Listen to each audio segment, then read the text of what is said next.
What's up, friendos? It's me, Lord Bionicle, and today we're reviewing a Blastron beta turret, and it's definitely not an Alpha Trooper. So let's talk about the provenance of this, and then we'll get right into it.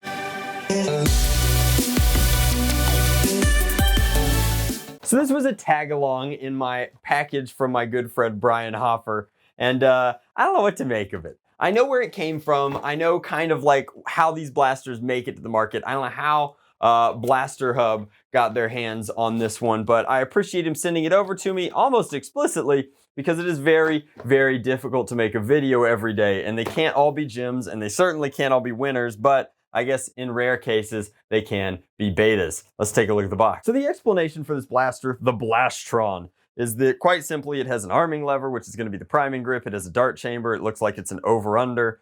It has a dart chamber release, which is how you open up the break action. And that's it. They also have made a Magnum, a Vortex Fire, a Delta Blaster, and a Sigma rifle. And if a lot of this molding looks similar to other blasters, that's because this is undeniably a crystal clear case of, no matter who you are, whatever domestic blaster manufacturer you might be, no matter the size of your coffers, to manufacture blasters at a massive scale, you're going to have to go probably to southern China. Recently, India has been explored. I know that Africa is on the docket for like cheap injection molding and manufacturing. And the issue with when you do that so far out of your country, and the reason that we make all of our quality products that we CNC in America, is because as soon as you send them out into the world, the factory that spends 12 hours a day making stuff for you to put on a boat to ship over to sell it, mass retail, is going to spend the other 12 hours a day making stuff using your molds for themselves. It is an unfortunate and seemingly unavoidable consequence of that production process, and you wind up with Blastrons, or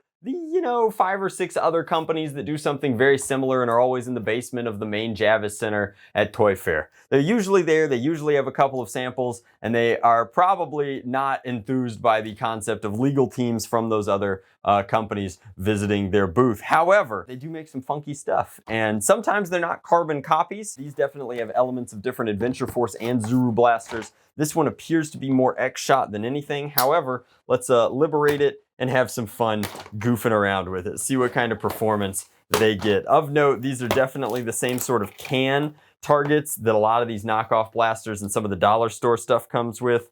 These appear to be just, genuine Nerf zombie strike darts, which is just hilarious. In a world where you could copy any darts you wanted to, why would you copy the worst ones? Yeah, there's zombie strike darts. That's wild.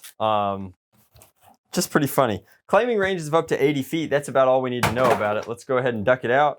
Ooh, and it's got the hallmark hollow feelings of just cheap injection molding. You guys recognize that? It's definitely some Zuru molding with some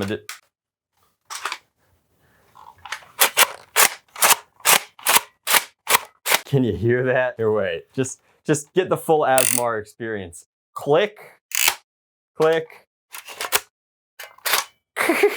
Ah, sounds like the Tin Man in Wizard of Oz. It's like crying oil can.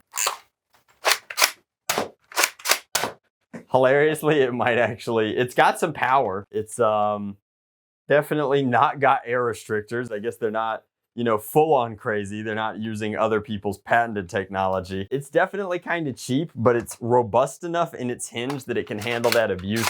Honestly, it's just the crunchy prime and don't buy this, obviously. This is not a good pickup. My big question there is, so I fired, it went bottom. I think that it's rotating on the prime, which means with no smart AR, if I move back to the bottom, yeah. So it's rotating through each time. It's not a smart blaster. The plunger rotates upper barrel, lower barrel each time. If you load 2 at once, you would never notice that. But if you're single firing, you're gonna have to remember that if you load the top one and fire, you have to come back in. And if you load the top one again, you're gonna get nothing. Rotate and through. It's a clever solution to not violating Hasbro's patent for their smart AR technology, and I definitely applaud the dodging of it. I would applaud it more if it weren't just a direct ripoff of how a company with actual designers like Zuru had done it, but it was wise of them to. That part's kind of fun. It's got enough weight because they've added some chunk to the front of it that when you really. Here, wait. Oh man, I can't get it again. There's a sweet spot where That's not bad. Trigger is very thin, very cheap. If you pulled too hard, it would just snap backwards. The stock is hollow to the degree that, I mean, what kind of demo are we doing for this? Are we even going outside and doing an FPS test? No, because nobody can get a hold of this. So this like funky stock attachment thing, first off, like no one, toddlers aren't using this stock, which means like what's the point in even having it? And in a world where it's as hollow and kind of pointless as it seems to be, the question is, can we just...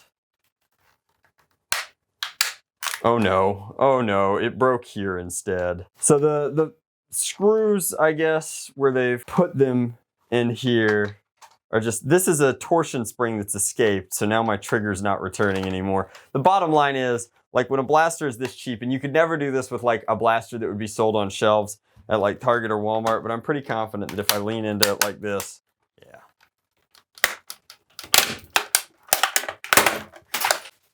So anyway, I mean, like, you can see how thin the shell work is. You can see how fragile the plastic is. I'm not an overtly buff person, unlike Hoffer, who, as we all know, goes by Buff Daddy in the NIC. Bottom line is, you're about one mistake from...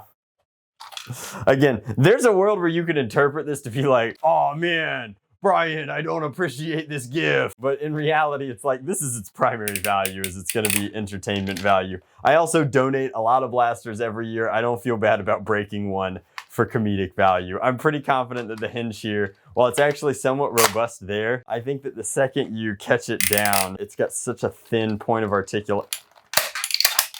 So you can just... Also, like, don't do that. It's dangerous. This brittle plastic is just kind of... All right, so endeth the Blastron beta. Thanks so much for watching. One video every day in December. It's been a lot of work, guys. Thanks to Hoffer for buying us an extra day here. Seriously appreciate you, buddy. The interesting takeaways here are, don't buy cheap knockoff blasters in a world where you can get inexpensive blasters designed by real engineers. The team over at Hasbro assigned to watching my videos should probably take note that these are just zombie strike darts and maybe address that in whatever form or fashion you guys choose to. But just an interesting knockoff, a very fragile knockoff and a very cautious case study. We're gonna go recycle this now, but thank you guys so very much for watching. Much love, Blast on, Drac out.